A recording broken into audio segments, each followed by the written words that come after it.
Hello, everybody. Welcome back to Wellness Wednesday.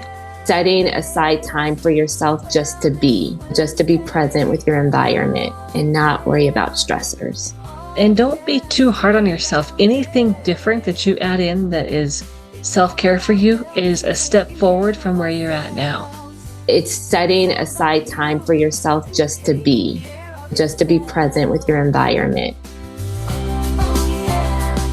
Hey everybody, welcome to Wellness Wednesday. My name is Robin Ennis. I'm a licensed clinical social worker in the state of Colorado, and I am here with my co-host, colleague, Beth Gustin, a licensed professional counselor, also in Colorado. And so we're going to talk to you about a really needed topic, and that is self-care. I feel like in life, things can get so chaotic. You know, we live such busy lives that we tend to forget to take care of ourselves. We tend to sometimes put ourselves on the back burner. And what happens when we do that? Then we get drained. Our cup becomes empty. We don't rejuvenate ourselves. So we're going to talk more about ways to do that today. We are, and Robin is 100% right. And hello, everybody. Welcome back to Wellness Wednesday. Self-care is something that most of us are like, self-care? What's self-care? I've never heard of this word. I don't know what this means. How do I do that? How do I make time for that?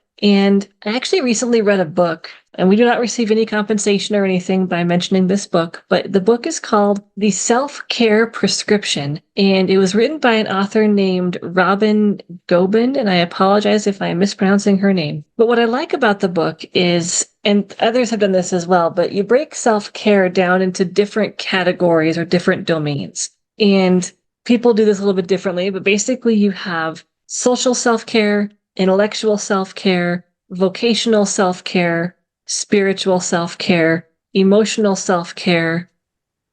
Physical? Thank you. Physical self-care. In physical self-care, it actually gets broken down into 3 parts, which is nutrition, rest, and exercise, because all 3 of those are taking care of your body and your physical being. But I like that approach because it helps us kind of figure out which area of self-care do I need to focus on or do I want to increase?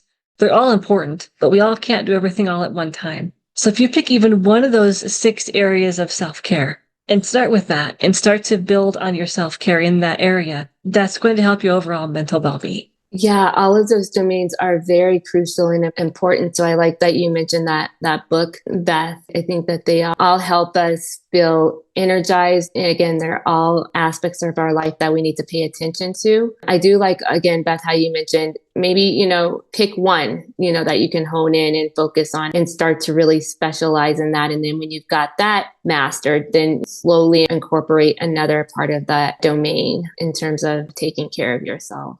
Absolutely. And I think when I'm working with my clients on self-care, I start really small. Like, can you find even 5 minutes a day to just do something that is self-care for you?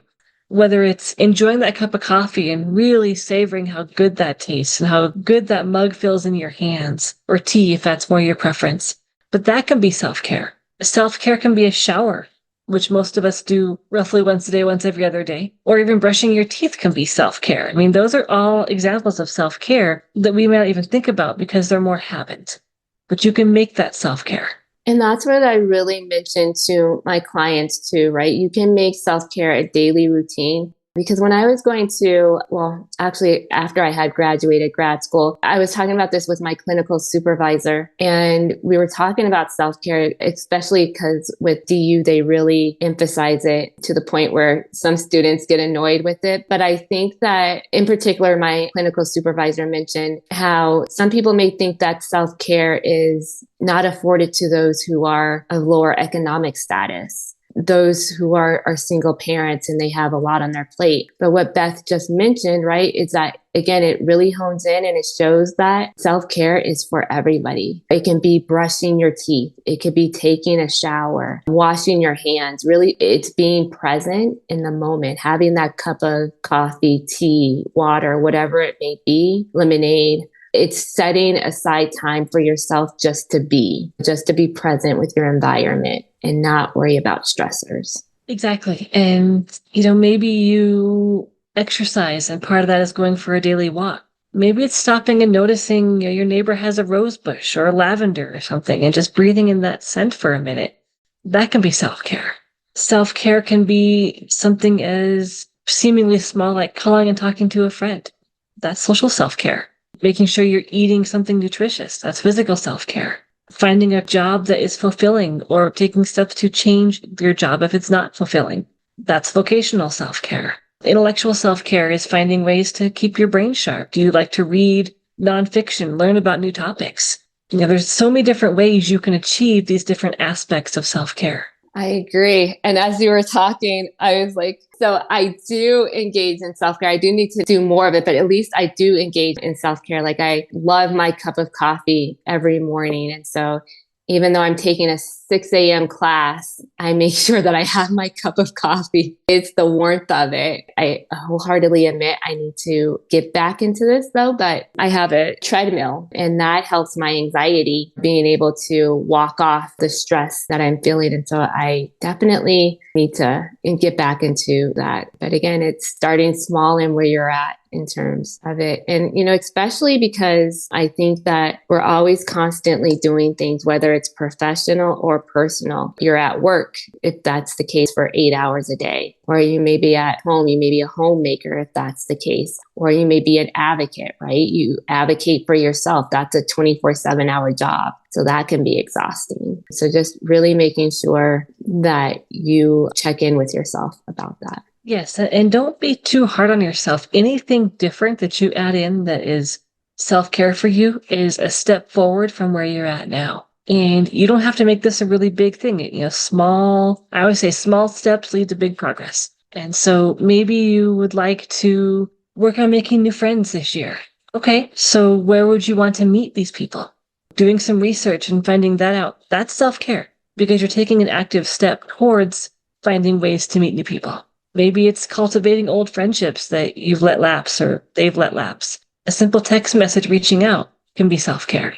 You're working on it. And that's what matters. Right. And so even establishing that as a goal. So like we talked about in a previous podcast, goal setting. So Beth, I think you mentioned about scheduling time, carving time out for that particular goal. So really do that with self-care, right? That holds a lot of yourself to a level of accountability. Yeah, I think that could be a good thing too. Or if you do better with an accountability partner, maybe you find someone to take a walk with once a week. That counts. But yes, scheduling it, at least in my opinion, is pretty crucial. Otherwise, you won't make time for it. Yes. So Beth, in my group that I supervise, one of the social workers mentioned that exact thing, that she was going to hold herself more accountable by asking her colleagues, hey, do you want to step outside of the office and take a walk? Because exercise, it boosts the endorphins in your brain and it makes you feel better and it helps with levels of anxiety or depression. So I like that, how you use that as an example. So again, self-care can look a lot of different ways and it's finding what's going to work for you.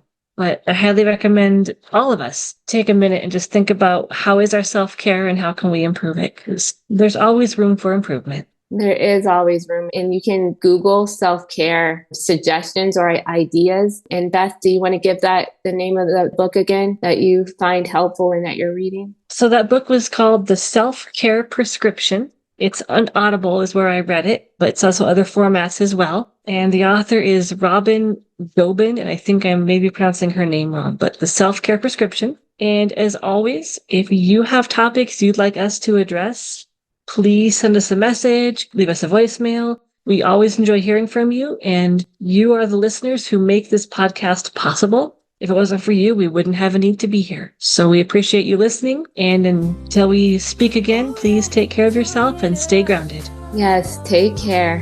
Until next time. Oh yeah, Wellness Wednesday with Beth and Robin. Gonna settle it down. Oh yeah, get your feet planted on the ground. For more podcasts with the blindness perspective, check us out on the web at www.blindabilities.com. And be sure to subscribe to the podcast wherever you listen to podcasts. And if you want to leave us some feedback, give us a call at 612-367-6093. We'd love to hear from you. Thanks for listening, and until next time, bye-bye. Wellness and taking care of ourselves. It's all about you and taking care of yourself. Oh yeah.